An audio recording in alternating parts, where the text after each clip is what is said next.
And across the country today, people were talking about the weather. Across much of the Northeast, it was so warm today, a lot of folks were outside in shirt sleeves.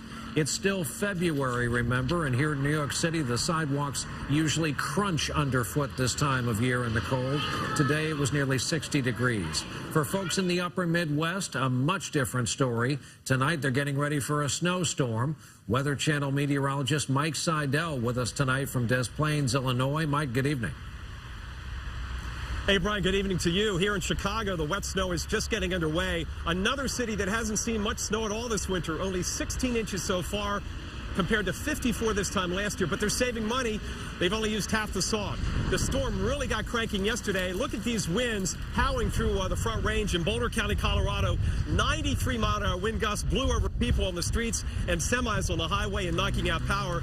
Down in Denver, winds gusted to 55 miles an hour early this morning and blew around the snow. There were whiteouts. Early this morning, some folks got out with their dogs, but many were stuck on Interstate 70. It was a mess with numerous accidents, and for a time, stretches of that highway were closed.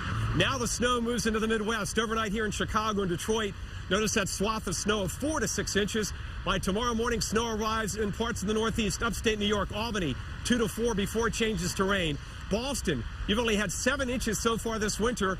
Now you may get an inch or two before it changes to rain. And Brian, once this storm moves out and the front moves through tomorrow, it's back to reality with temperatures cooling off to average this coming weekend. Such a strange winter season thus far. Mike Seidel, thanks as always.